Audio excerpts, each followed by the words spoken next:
নমস্কাৰ, মই ৰঞ্জন চৌধুৰী। আপুনি MLA MP যদি হ'ব বিচাৰে তেতিয়াহ'লে আপোনাৰ শিক্ষাগত অৰ্হতা কি থাকিব লাগিব বুলি এতিয়ালৈকে নাই। খালি বয়সটো আছে যে কিমান বয়স হ'ব লাগিব ইমানে। তো মোৰ সেইটো সন্দৰ্ভত এটা মগজুত খেলিছে বস্তু। এতিয়া ধৰি লওক অসম সাহিত্য সভাৰ যদি আপুনি প্ৰেচিডেণ্ট মানে সম্পাদক যদি হ'ব বিচাৰে তেতিয়াহ'লে আপোনাৰ মানে ক্ৰাইটেৰিয়াটো কি হ'ব লাগিব। যেনেকৈ আমাৰ ধৰি লওক তেজপুৰ ইউনিভাৰ্চিটি, কটন বা JNU যদি আপোনাৰ এডমিশ্যন হ'ব লাগে তাতো এটা ৰেংক থাকে ন, কাট অফ মাৰ্ক থাকে, চব বস্তুৰ এটা ক্ৰাইটেৰিয়া থাকে। তো গতিকে এইটো এতিয়া নহয়, মোৰ বহুত আগৰ পৰা সেইটো মানে মগজুত খেলি আছে বস্তুটো। তো ক'বলৈ মই সুযোগ পোৱা নাই। তো আজি মূলতঃ মই সাহিত্য সভাৰ ওপৰতে কথা পাতিম। মই জানো এইটো বহুত চেঞ্চিটিভ বস্তু হয় আৰু অসমৰ কোনো নিউজ চেনেলৰ হিম্মত নাই সাহিত্য সভাৰ ওপৰত আঁচুৰ ওপৰত কিবা কথা পাতিবলৈ। কিন্তু মই পাতোঁ, মই ইয়াৰ আগতো পাতিছোঁ, আজিও পাতিম, কিন্তু শেষলৈকে অলপ ধৈৰ্য সহকাৰে শুনক। তো এইটো সম্পৰ্কে যেতিয়া মই আজি ভিডিঅ' কৰিম বুলি মোৰ একজন শুভাকাংক্ষীৰ লগত কথা পাতিলোঁ, তেখেত ক'লে যে না আপুনি ঠিকেই আছে, আপোনাৰতো চকুৰ গ্ল'কমাৰ সমস্যা আছে, আপোনাৰ ব্লেক গ্লাছ এখন ছানগ্লাছ পিন্ধিব লাগে ডক্টৰ এডভাইচ মতে, আৰু আপুনি আপোনাৰ চইচ হিচাপত আপুনি ব্লেক চাৰ্ট এটা পিন্ধে, সেইটো আপোনাৰ কথা, কিন্তু আপুনি পাৰিলে এটা গামোচা লৈ ল'ব আজি। তো মই ঠিক আছে বাৰু বুলি ক'লোঁ, কিন্তু পটককৈ মোৰ মনত পৰিলে, কাৰণ মইতো মোৰ মন মগজুততো সেই জুবিনেই সোমাই আছে নহয়। মই যোৱা 19 ছেপ্টেম্বৰৰ পৰা ধাৰাবাহিক এপিছ'ড কৰি আছোঁ। তো পটককৈ মনত পৰিলে গামোচা কিয় লগাম, গামোচাটো লগোৱাৰ একো নাই। কি গামোচা লগালে কি মানে বেছি সাহিত্য হৈ যাব নেকি, বেছি অসমীয়াগিৰি হৈ যাব নেকি? ন, গামোচাৰ কি দশা হৈছে বিভিন্ন জেগাত এইটো আমি দেখিছোঁ, আপোনালোকেও জানে। আৰু জুবিনে কৈছিলে যে অসমীয়াৰ গামোচা নহয়, কিতাপৰ কথা কৈছিলে।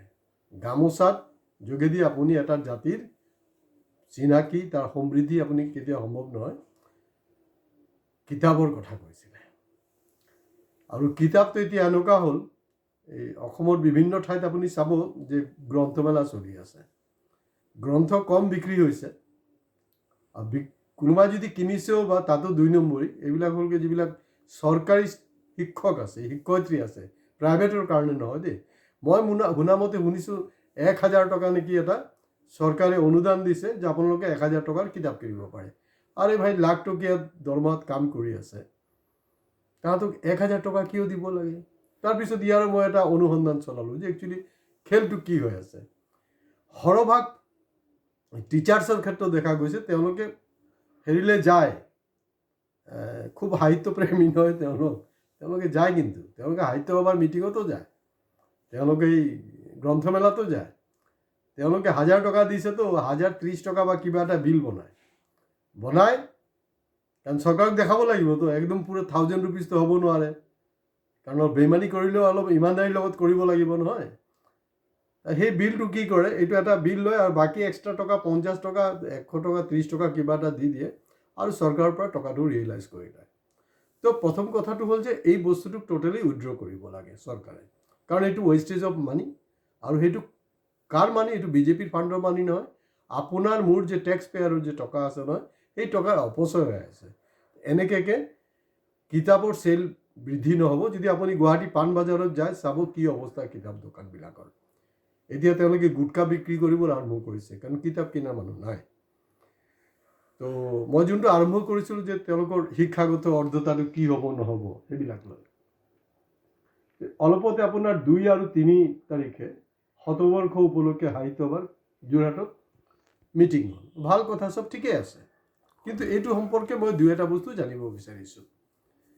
এয়া হ'ল সাধাৰণতে যোৰহাটবাসীৰ ৰাইজৰ পৰা শুনিছোঁ, বা বিভিন্ন জেগাৰ পৰাই শুনিছোঁ, বিশেষকৈ যোৰহাট, শিৱসাগৰ, গোলাঘাটৰ পৰা শুনিছোঁ যে যোনটো কেন্দ্ৰীয় কাৰ্যালয়ত কিন্তু মানে যোনটো পৰম্পৰা আছিলে, মানে মোটামুটি প্ৰেচিডেণ্ট ছেক্ৰেটাৰীক পোৱা নাযায়। তো যোৱা 1 বছৰ শুনিছোঁ নেকি প্ৰেচিডেণ্টক কম বেছি পোৱা গৈছে। 2জনে যোৰহাটৰ হয়, আৰু যেতিয়াৰ পৰা কেম্প আপোনাৰ হেৰিত হ'বলৈ হ'ল, আপোনাৰ গুৱাহাটী হৈ গ'ল যোৰহাট বাদ দি, তেতিয়াৰ পৰাই কিন্তু, আৰু তাতকৈও মই ডাঙৰ কথা হ'ল যেতিয়াৰ পৰা আপোনাৰ ভোটিং ছিষ্টেম আহি গ'ল, এই ভোটিং ছিষ্টেম অহাৰ পিছত মানে সাহিত্য সভাটো আৰু সাহিত্য সভা হৈ থকা নাই। আৰু বিশেষকৈ আপোনালোকে যদি বেয়া নাপায়, মই এটা কথাই ক'ম, আমাৰ শিৱসাগৰৰ যিজন হেৰি আছিলে স্বনামধন্য ইমৰান শ্বাহ চাহাব, যে লাষ্ট প্ৰেচিডেণ্ট, তেখেতৰ প্ৰেচিডেণ্টলৈকে মোটামুটি ঠিকেই আছিলে, গৰিমাটো মোটামুটি আছিলে, নথকা নহয়। কিন্তু পৰৱৰ্তী অৱস্থাত যথেষ্ট খহনীয়া হৈছে। আৰু আমি দেখিছোঁ যে অসমৰ বহুত বিশিষ্ট বৰেণ্য ব্যক্তিসকলে কিন্তু সাহিত্য সভাত কেতিয়াও সভাপতি হ'ব পৰা নাই, বা তেওঁলোকে সেইটো দৌৰত যোৱাও নাই, কাৰণ ইমান বেয়া ৰাজনীতি হৈছে। তো এতিয়া শুনিছোঁ যে যিজনী মানে আমাৰ বাইদেউ ৰেখা জ্যোতি হাজাৰিকা বোধকৰো, ডক্টৰ ৰেখা জ্যোতি হাজৰিকা, তেওঁ বোধকৰো JB কলেজৰে আছিলে, ৰিটায়াৰ্ড। তেওঁ যোৰহাট জিলাৰ মানে দায়িত্ব লোৱাৰ পিছত, আগত নেকি শুনিছোঁ যে এইটো মোটামুটি ভূত বাংলা হৈ আছিলে, তেওঁ দায়িত্ব লোৱাৰ পিছত এতিয়া ভূত বাংলা নহয়, এনে যে তাত যে এটা পৰিৱেশ আছে, এটা ঘৰ আছে, সেইটো আমি গম পাওঁ, তেনেকুৱা এটা পৰিৱেশ হৈছে। তো মই ইতিমধ্যে doctor Nagen Saikia, doctor Hiren Gohain sir মোৰ দুখনকৈ কিতাপ উন্মোচন কৰিছে, আৰু 7-8টা কিতাপ মোৰ মানে প্ৰচেছত আছে। এইবিলাক চব অলমষ্ট ৰেডি বুলি ক'ব পাৰে। কিন্তু অদ্ভুত কাৰবাৰটো হ'ল যে পাব্লিচাৰে উল্টা এতিয়া পইচা বিচাৰে। তো প্ৰথম কথাটো হ'ল যে মোৰ পইচা নাই, আৰু হয়, কোন বনেগা কৰোৰপতিত গৈ যদি মই কালি 7 কোটি টকা জিকিও যাওঁ, তেতিয়াও কিন্তু মই নিজৰ পইচা খৰচ কৰি মই কিতাপ ছপাবলৈ ৰাজি নহয়। গোটেই অসমত মোৰ যথেষ্ট শুভাকাংক্ষী আছে, পঢ়ুৱৈ আছে। মোৰ মৃত্যুৰ পিছত তেওঁলোকে নিশ্চয়, মই আশা কৰোঁ, তেওঁলোকৰ নিজৰ নামৰ কাৰণে হয়তো কিতাপটো ছপাই লোৱাৰ বন্দোবস্ত কৰিব। গতিকে মই নাভাবোঁ যে মোৰ জীৱিত অৱস্থাত এনেকৈ হ'ব বুলি। তো এই নতুন প্ৰজন্মৰ বহুত লেখক ওলাইছে, তেওঁলোকক চৰকাৰে অনুদানৰ ব্যৱস্থা কৰিব লাগে। সাহিত্য সভাৰ পৰা তেনেকুৱা এটা বন্দোবস্ত হ'ব লাগে। কাৰণ এই যে 1000 টকীয়া যে এটা এই বাইদেউসকলক চেক দিয়াৰ নিচিনাকৈ প্ৰতি বছৰে এটা এৰেঞ্জমেণ্ট কৰিছে, এইটো অতি সোনকালে উইড্ৰ কৰিব লাগে। আৰু আমাৰ সভাপতিৰ মোটামুটি মই জানো, তথাপিও মই ক'ব বিচাৰিছোঁ যে অসম সাহিত্য সভাৰ সভাপতি আৰু যিজন আমাৰ সম্পাদক, এই সম্পাদক দুইজনৰ আজি কবিতে কি কি কিতাপ লিখিছে, এই বস্তুটো অলপ ৰাজহুৱা হৈ গ'লে ভাল। এই বস্তুটো ৰাজহুৱা হ'লে ভাল, তেতিয়াহ'লে আমাৰো আগ্ৰহ আছে যে হয়, তেওঁলোকে কি কি কিতাপ লিখিছে আমি জনাৰ দৰকাৰ, আৰু সেইবোৰ আমি নিশ্চয় পঢ়িম। কাৰণ আপুনি আৰু মইতো সাহিত্য সভাৰ আপোনাৰ প্ৰেচিডেণ্ট ছেক্ৰেটাৰী হ'ব পৰা নাই। তেওঁলোকে সেইটো পৰ্যায় গৈ পাইছে, মানে তেওঁলোক জীৱনত কিমান সাহিত্যৰ ওপৰত চৰ্চা কৰিলে, কি কৰিলে নকৰিলে, আমি জনাটো খুব দৰকাৰ হয়তো। পিছৰ বেলেগ ৰাজ্যৰ কথা, বেলেগ দেশৰ কথা আমি পিছত জানিম, প্ৰথম আমি অসমখনকে জানি লওঁচোন বাৰু। এতিয়া কিছু মানুহে এইটো সঁচা মিছা মই নাজানো, তো দেৱজিৎ বৰা যিজন মানে সম্পাদক হয়, সম্পাদক, তেওঁ মই শুনিছোঁ, মাফ কৰিব সম্পাদক ডাঙৰীয়া, মই শুনিছোঁ মানে আপুনি এটা সময়ত, এইটো বেয়া কথা নহয়, আমাৰ অসমত আপুনি DTP প্ৰুফ চেক কৰিছিলে, মানে সেই যিবিলাক আহে সেইবিলাক আপুনি চেক কৰিছিলে, ভাল কথা। যদি চায়ৱালা যদি আপোনাৰ দেশৰ প্ৰধানমন্ত্ৰী হ'ব পাৰে, কোনোবা যদি DTP প্ৰুফ ৰিডাৰে যদি সেইটো সাহিত্য সভাৰ সম্পাদক হ'ব পাৰে, সেইটো কোনো বেয়া কথা নহয়।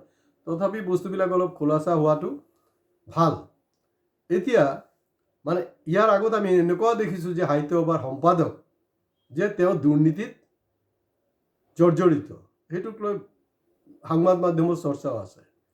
তাৰপিছত আমি এইটোও দেখিছোঁ যে আপোনাৰ কিবা ৰাজবংশী ডাঙৰীয়া আছিলে, ৰাজবংশী, মনতো নাথাকে এইবিলাক নাম চাম। তো ৰাজবংশী ডাঙৰীয়াৰ কীৰ্তিকলাপ সম্পৰ্কেতো মই আপোনালোকক ক'বলৈ নাই, আপোনালোকে চবেই জানে।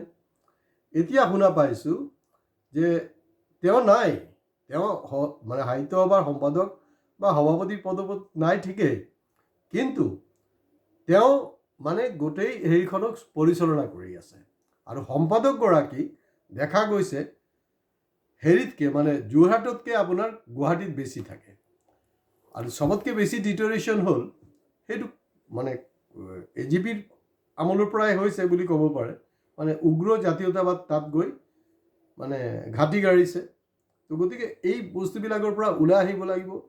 এই মিটিং সম্পৰ্কে বা সাহিত্য সভা সম্পৰ্কে বিভিন্ন ধৰণৰ প্ৰবন্ধ চবন্ধ লিখি আছে, কিন্তু তেওঁলোকে এইবিলাক লিখিবলৈ অলপ ভয় খায় আৰু ভাল নাপায় আৰু সাহিত্য সভাৰ পৰা নিজক আঁতৰাই ৰাখিছে। আৰু অসমত যথেষ্ট প্ৰতিভাৱান সাহিত্যিক আছে যিবিলাকক আমি এতিয়ালৈকে একেলগতে কৰিব পৰা নাই।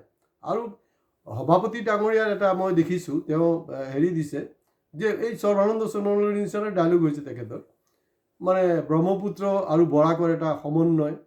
মই নাজানো কেন্দ্ৰীয় সমিতিত কেইজন বেংগলী বেংগলী সাহিত্যিক তাত তেওঁলোকে সন্নিৱিষ্ট কৰিছে। যদি নাই কৰা, তেনেকৈ যদি নাই কৰা, তেতিয়াহ'লে আপোনাৰ কেনেকৈ হ'ব? এইটো অকল সৰ্বানন্দ সোণোৱালৰ নিচিনা থাকি যাব। বৰাক, ভৈয়াম, ব্ৰহ্মপুত্ৰ এইবিলাক ডায়লগ বাজি যেনেকৈ আছিলে তেনেকৈ থাকি যাব। তো গতিকে গোটেই অসমৰ যি জনগোষ্ঠী আছে, জনগোষ্ঠীক সমান মৰ্যাদা দি, হয় তেওঁলোকক কোনো এটা পাৰ্টিকুলাৰ মিটিঙত মাতি কিবা সন্মান যাচিলে, গামোচা দিলে সেইটো নহয়। আৰু জুবিনৰ কথাটো আপোনালোকে সদায় মনত থ'ব। জুবিন আপোনালোকে বহুতে ভাবিব পাৰে, এতিয়া হয়তো ৰিয়েলাইজ কৰি আছে যে তেওঁ কিবা উল্টা পুল্টা পগলামি নহয়, তেওঁ ঠিকেই কৈছিলে। জুবিনে ঠিকেই কৈছিলে যে গামোচা নহয়। কাৰণ আমি দেখিছোঁ প্ৰধানমন্ত্ৰী যদি ডিঙিত গামোচা লয়, আমাৰ মানুহবিলাক একদম উৎফুল্লিত, বোলে প্ৰধানমন্ত্ৰী গামোচা লৈছে। প্ৰধানমন্ত্ৰী গামোচা লৈছে, সেই গামোচাখনত কিমানবাৰ বেজ্জত কৰিছে সেইটো আপোনালোকে অসমীয়া মানুহ হিচাপটো ল'ব লাগে। কিমানবাৰ গাত যোনটো ঘাম হৈছে সেইটো মুচি আছে, সেইটো আপোনালোকে চাব লাগে। গামোচা নহয়। তো জুবিনে ঠিকেই কৈছিলে যে কিতাপ।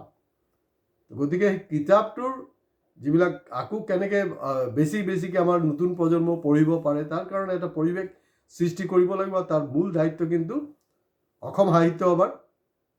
আৰু পৰমানন্দ ৰাজবংশীৰ প্ৰাক্তন বিষয়াজনৰ প্ৰভাৱ কিন্তু এতিয়া কৰা নাই। গতিকে তেওঁৰ দূত কিন্তু অলৰেডি আছে।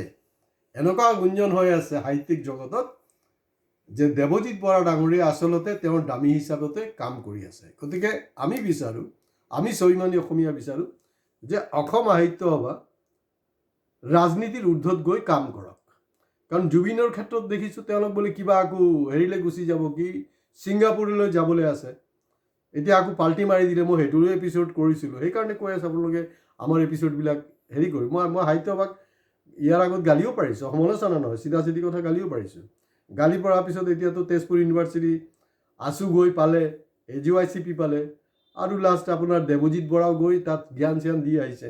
তাত শুনিছোঁ তেওঁ গৈ ভাষণ দিছে যেন আমি চিফ মিনিষ্টাৰৰ লগত আৰু কেন্দ্ৰীয় শিক্ষামন্ত্ৰীৰ লগত সেইটোক এটা কিবা কৰিম, মানে চব ফিক্সিং আৰু এইবিলাক একো হ'বলৈ নাই। মই যোৱাকালি এপিছ'ডতো কৰিছোঁ। তেজপুৰ ইউনিভাৰ্চিটিৰ ওপৰত কোনোবা যদি চোৱা নাই আপোনালোকে চাব। কাৰণ দেৱজিৎ বৰাৰ যি তাৰ ভাষণবাজি সেইটো সম্পৰ্কে মই কোৱা নাই, কিন্তু তেওঁলোকে এণ্ট্ৰি মাৰিছে মানে এইটোৱে হ'ব। গতিকে সাহিত্য সভা ৰাজনীতিৰ ঊৰ্ধত থাকিব লাগে। আৰু যদি তেজপুৰ ইউনিভাৰ্চিটিত যাব লগা আছিলে 2 মাহ পিছত নহয়, বহুত আৰম্ভণিতে যাব লাগিছিলে, তেওঁলোকে যোৱা নাই। গতিকে সাহিত্যক কেনেকৈ আমাৰ আগুৱাই লৈ যাব পাৰে সেইটোৰ কাৰণে যত্ন লোৱাটো উচিত বুলি মই ভাবোঁ। আজি ইয়াতে শেষ কৰিছোঁ। নমস্কাৰ।